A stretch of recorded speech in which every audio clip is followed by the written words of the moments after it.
What's up, guys? I'm gonna see if anybody wants to pop on here with me today. Otherwise, let me know, if you saw this video, like it, give me a little comment if you saw it. And yeah, I'll just give it a couple seconds, see if anybody wants to jump on here with me. And then today I'm going to talk about why your period is sucking and what you can do to make it better. So yeah, I'll just give you guys a couple minutes to see if anyone pops in here. I literally got back from a camping trip this morning. So it was a family camping trip, and then I combined it with going to see my dad. So we were on the road at 5 a.m. this morning to get back to do work. So anyways, if you are watching this video, please give it a little like, comment whether you watched it live, whether you watched the replay. Let me know if you have any additional questions. Please always feel free to message me personally if there are private questions that you want answered, or even chime in with questions while I'm here. Okay, so let's go ahead and talk a little bit about periods. As women, we all have them, assuming before menopause, that is.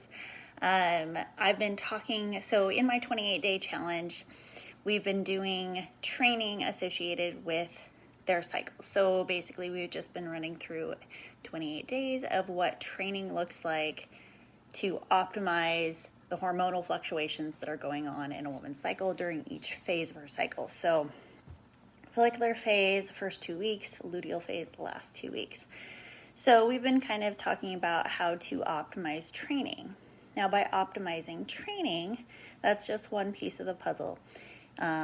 So nutrition is obviously another piece, and then what my program does is it incorporates hormone support through more nutritional additives to basically create better hormone fluctuations throughout a woman's cycle. So basically what we've been doing is we've been optimizing training to match a woman's cycle. Now, training is part of the whole puzzle, but there are additional things. So in general, our periods suck, we'll just say it that way, because there are higher levels of inflammation going on.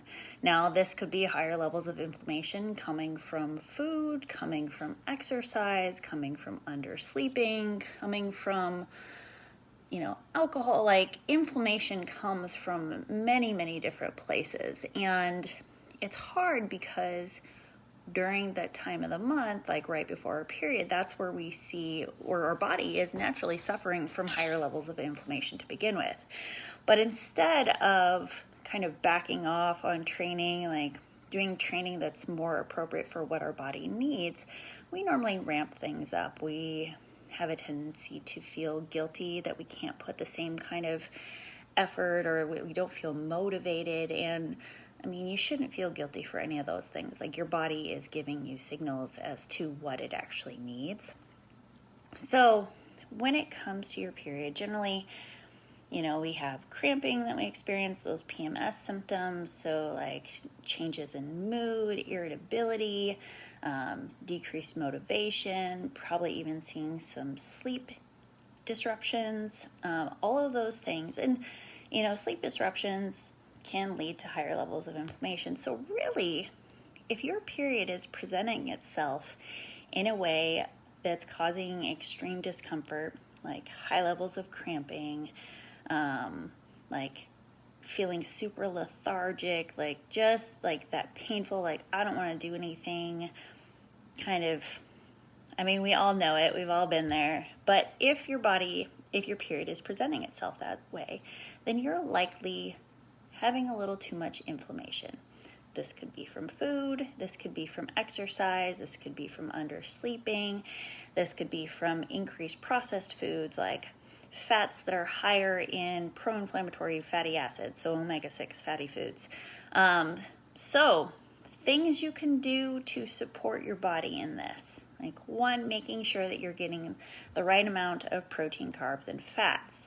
So making sure that the fats that you're consuming are high in anti-inflammatory or omega-3 fatty acids. Like I'll even increase my fish oil supplement coming up on my period.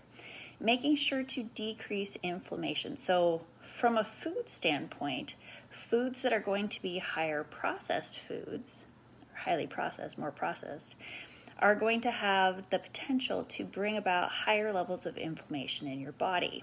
So making sure that you're decreasing the inflammatory foods that you're eating, increasing anti-inflammatory fats, be mindful of the exercise that you're doing. Like this is not a time to do double workouts. This is not a time to do high intensity training and all the cardio. Like this is a time to back off on those and focus on more restorative movements. Maybe even like get a massage, like, do more yoga, meditation. Focus on bringing that inflammation down to help your body. So higher inflammation can increase prostaglandins. Prostaglandins are what contracts your uterus to expel the lining.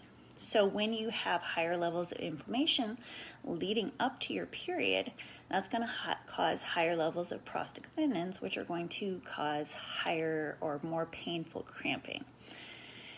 Now, what are some other things I need to remember to tell you guys? So when it comes to it, how you treat your body the 2 weeks before your period is going to be the main determining factor of how your period shows up. So your body, as progesterone drops off, has a natural inflammation that starts to occur. So that progesterone drop off triggers an inflammatory response. So your job should be to focus on how you can bring inflammation down going into your period. So I know this is hard when I say this, but reduce the processed foods. Now, the reason you are craving processed foods, I have gone over this in a past video, but I'm going to talk about it again. So progesterone has an effect on serotonin and dopamine, as well as causing unstable blood sugars. So when serotonin and dopamine start to decrease, your body is going to seek foods that are going to elicit a similar response to bring that dopamine and serotonin back up. So those are going to be reasons that you reach for things like chocolate, which is known for basically eliciting a dopamine response, like sugar and carbs, serotonin response. So that's why you generally will reach for those things or get those cravings for those things, because your body is seeking to restore a balance that it previously had. Now, the unstable blood sugars, that will be one of the reasons why you see a spike and then a crash and then hello hanger.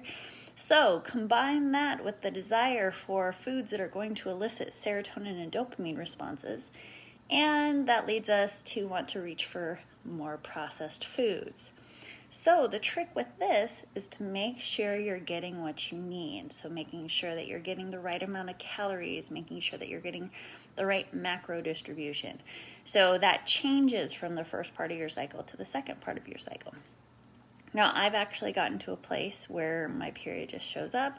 I might feel a little cramping here and there, but because I manage and cycle my macros in association with my cycle, and I manage my training to also match my cycle, and I also use seed cycling for a little extra hormone support, my period just shows up.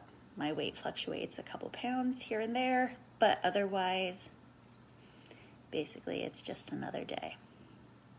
So, I guess the bottom line here is manage inflammation. And if you have questions on how to do that for you, then reach out. Otherwise, I hope this was helpful. If there are questions that you have in regards to anything that I talked about today, please reach out, send me a message, comment on this video, and I will get you those answers. So hope everyone is having a wonderful week, and I'm going to go back to unpacking and doing laundry. Okay, have a wonderful rest of your day. Bye.